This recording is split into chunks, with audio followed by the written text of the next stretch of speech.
আজকে একটি নতুন অ্যাকোরিয়াম বানালাম। আগের যে অ্যাকোরিয়ামটা ছিল সেটার থেকে একটু সাইজে বড়। এখন অ্যাকোরিয়ামটিতে মাছ ছাড়বো, তার আগে কিছু কাজ আছে। অ্যাকোরিয়ামটি আগে রেডি করে নেব, তারপরে মাছ ছেড়ে দেব। অ্যাকোরিয়ামটিতে দেওয়ার জন্য কিছু পাথর নিয়েছি। পাথরগুলো নিয়ে আসার পর এগুলোকে ভালোভাবে ধুয়ে নিয়েছি। এগুলোতে সাধারণত অনেক ময়লা জমে থাকে, তাই পাথরগুলোকে ভালোভাবে ধুয়ে নিয়ে তারপরে অ্যাকোরিয়ামে দিতে হবে।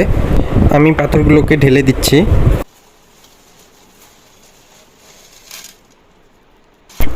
এরপরে পাথরগুলোকে নেড়ে চারদিকে ছড়িয়ে দিচ্ছি।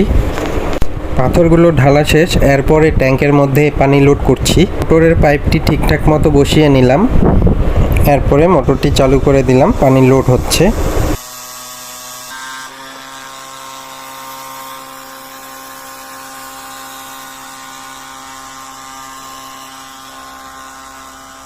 ট্যাঙ্কের মধ্যে আমার পানি ভর্তি করা প্রায় শেষ। এরপরে আমি যেটা করব, অ্যাকোরিয়ামের মধ্যে এয়ার পাম্প বসাবো। আমি নিয়েছি 2.5 ওয়াটের একটি চাইনিজ ব্র্যান্ডের এয়ার পাম্প। এর মডেল হলো AP226। এটি লোকাল মার্কেটে খুব কম দামের মধ্যে পেয়ে যাবেন। কেউ যদি অনলাইন থেকে কিনতে চান তাহলে কমেন্ট করে জানাবেন। প্রোডাক্টের লিঙ্ক আমি ডেসক্রিপশন বক্সে দিয়ে দেব। এরপরে এয়ার পাম্পটি ট্যাঙ্কের নিচ বরাবর বসিয়ে নিলাম। এরপরে এখানে আরেকটি এয়ার ফিল্টার বসাবো। এটি 4 ওয়াটের। এটিও একটি চাইনিজ ব্র্যান্ডের এয়ার ফিল্টার। এটিও আপনি আপনার আশেপাশে লোকাল মার্কেটে পেয়ে যাবেন। আর কেউ যদি অনলাইন থেকে কিনতে চান তাহলে ডেসক্রিপশন বক্স চেক করবেন। এরপর এয়ার ফিল্টারটি ট্যাঙ্কে বসিয়ে নিলাম। ঠিকঠাক মতো এয়ার ফিল্টার ও এয়ার পাম্পটি দুটোই দুই পাশে বসিয়ে দিলাম।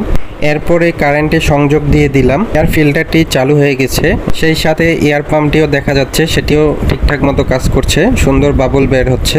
এরপরে অ্যাকোরিয়ামের যে উপরের ঢাকনাটি আছে সেটিকে বসিয়ে দিলাম।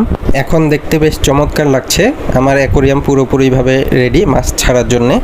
আমি কিছু মাছও নিয়ে এসেছি, অ্যাঞ্জেল আর মলি। এখন এই মাছগুলোকে ট্যাঙ্কের মধ্যে ছেড়ে দিব। মাছগুলোকে ট্যাঙ্কের মধ্যে ছেড়ে দিলাম, তারা খুব সুন্দরভাবে দৌড়াদৌড়ি করছে। এখানে আরও কিছু মাছ নিয়ে এসেছি, মিকি মাউস ব্লাডি। এখানে 2 জোড়া আছে, সেগুলোকেও এই অ্যাকোরিয়ামের মধ্যে ছেড়ে দেব। ট্যাঙ্কের মধ্যে ছেড়ে দিলাম, তারা খুব ভালোভাবে চলাচল করছে। তো এই ছিল আমার নতুন অ্যাকোরিয়াম। আমার অ্যাকোরিয়াম পুরোপুরিভাবে রেডি, মাছগুলো সুন্দরভাবে চলাচল করছে। আমার যে পুরনো আগের অ্যাকোরিয়ামটি ছিল, তো সেটিকে ভাবছি যে একটি প্লান্টেড অ্যাকোরিয়াম বানাবো। প্লান্টেড অ্যাকোরিয়াম সাধারণত পরিষ্কার করতে অনেক ঝামেলা হয়, তারপরেও ভাবছি একটা রেডি করব, যেহেতু এটা নতুন একটি ট্যাঙ্ক রেডি হয়ে গেছে। আর আগেরটা যেহেতু পুরনোটা আছে, তো সেটি রেখে কি করব, তো সেটিকে ভাবছি যে প্লান্টেড করব। তো কিভাবে বানাবো সেটা অবশ্যই সামনের ভিডিওতে আপনাদের সাথে শেয়ার করব। তো আজ